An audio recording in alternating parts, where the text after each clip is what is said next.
नमस्कार दोस्तों, आज हम आपको बागेश्वर धाम के पंडित धीरेन्द्र कृष्ण शास्त्री तथा इनके धाम से जुड़े रहस्यों के बारे में बताएंगे। इस बारे में बताने से पहले आपको एक जानकारी देना चाहूँगा कि बागेश्वर धाम पर एक फिल्म बनने जा रही है। इसके फिल्म मेकर अभय प्रताप सिंह हैं। बागेश्वर धाम की धार्मिक महत्ता पर फिल्म बनाकर उनके धार्मिक, मानवतावादी और सामाजिक कार्यों को सिनेमा पर उतारने का फैसला किया है। फिल्म का टाइटल बागेश्वर धाम होगा। क्या आपने कभी सोचा है कि बागेश्वर धाम पर इतनी भीड़ जमा क्यों होती है, या कहीं और हनुमान जी नहीं है? क्या मेहंदीपुर में बालाजी नहीं है? आपको बताना चाहूँगा कि हनुमान जी हर जगह हैं। बालाजी बागेश्वर धाम में भी हैं, बालाजी मेहंदीपुर में भी हैं। अब आप ये जानना चाहेंगे कि फिर बागेश्वर धाम पर ही इतनी भीड़ क्यों होती है। इसकी वजह है यहाँ का प्रेत दरबार। दूर दूर से श्रद्धालु दुर्वेद बंधनों से मुक्ति पाने के लिए यहाँ आते हैं। इसके अलावा मेहंदीपुर बालाजी में भी प्रेत दरबार लगता है। क्या होता है प्रेत दरबार?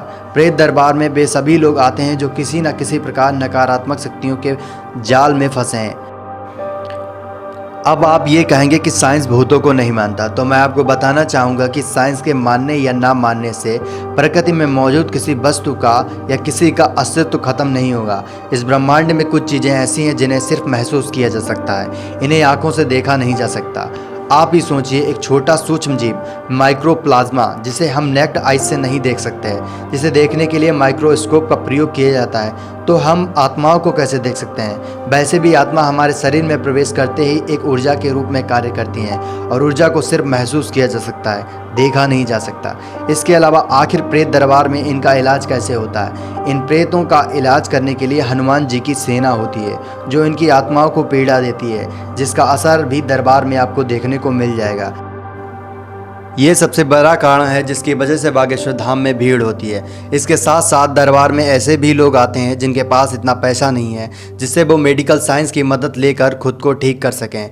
ऐसे लोग हार कर बागेश्वर धाम, मेहंदीपुर बालाजी या खाटू श्याम जाते हैं या किसी अन्य दरबार में जाते हैं। इसका परिणाम ये होता है कि वे ठीक भी हो जाते हैं। आज मैं आपको अपनी ज़िंदगी का सच्चा अनुभव बताना चाहूँगा। एक बार जब मैं बीमार हुआ तो ग्लूकोज की 2 बोतलें चढ़ने के बाद भी जब वही हाल था, तो फिर मुझे अपनी माँ कुलदेवी, माँ काली की याद आई, क्योंकि वही मेरी रक्षक हैं। मैंने उन्हीं की आराधना करनी शुरू की। इसका परिणाम ये हुआ कि मैं ठीक हो गया।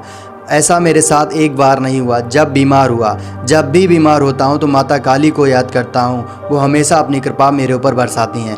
फिलहाल बागेश्वर धाम के पंडित धीरेन्द्र कृष्ण शास्त्री एक कथावाचक हैं। इनकी कथा तथा इनकी बुंदेली भाषा और हनुमान जी की कृपा के कारण भी यहाँ भीड़ होती है।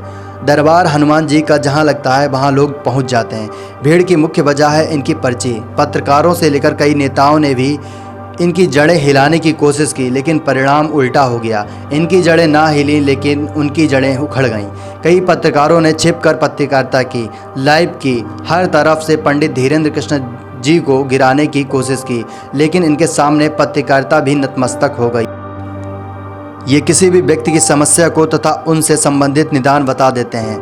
इनके दरबार में यूं ही भीड़ नहीं होती है। यदि किसी व्यक्ति को यहाँ फ़ायदा नहीं होता तो इतना लोग क्यों आते हैं? आप ही सोचिए, यदि आप किसी अस्पताल में जाते हैं, यदि वहाँ फ़ायदा नहीं होता तो क्या आप वहाँ जाएंगे? बिल्कुल नहीं जाएंगे, और तो और लोगों को भी वहाँ जाने से मना करेंगे।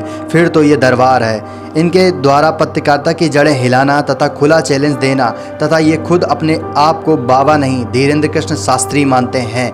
इसके अलावा वे कहते हैं कि हम कुछ नहीं करते, जो भी करते हैं हनुमान जी करते हैं, जिसकी वजह से धीरेन्द्र कृष्ण शास्त्री की तरफ लोग खिंचे चले आते हैं। यदि जीवन में कभी मौका मिला तो मैं भी बड़े भाई से मिलना चाहूँगा। इसके अलावा क्या प्रेत दरबार सिर्फ हिंदू धर्म में ही लगता है? ऐसा नहीं है। प्रेत दरबार हर धर्म में लगता है। इस्लाम में भी प्रेत दरबार लगता है, क्रिश्चियन भी प्रेत दरबार लगाते हैं। इसका सबूत आपके सामने है। फिलहाल धीरेन्द्र कृष्ण शास्त्री की प्रसिद्धि दिन पर दिन बढ़ती ही जा रही है। हनुमान जी की कृपा से इनकी प्रसिद्धि बढ़ती ही रहेगी। इनके दरबार में ऐसा नहीं है किसी विशेष जाति या धर्म से लोग आते हैं। ऐसा नहीं है, इनके दरबार में हर धर्म, हर जाति वर्ग के लोग आते हैं। इसके अलावा भी हनुमान जी के दरबार देश के कई जगहों पर लगते हैं। जहां भक्त अपनी समस्या लेकर जाते हैं, वहां भी हनुमान जी इनकी समस्या सुनते हैं। ऐसा नहीं है कि भारत में ही इनके दरबार का बोलबाला है। इन्होंने हनुमान जी की कृपा से लंदन की सड़कों पर भी राम नाम का जयकारा लगवा दिया। आगे भी ऐसा जयकारा लगता रहेगा। फिलहाल हनुमान जी इस पृथ्वीलोक पर अनंत काल तक रहेंगे और भक्तों का उद्धार करते रहेंगे। ऐसी ही वीडियो को देखने के लिए हमारे चैनल को लाइक करें, सब्सक्राइब करें और शेयर करें। Thank you for watching. जय श्री राम।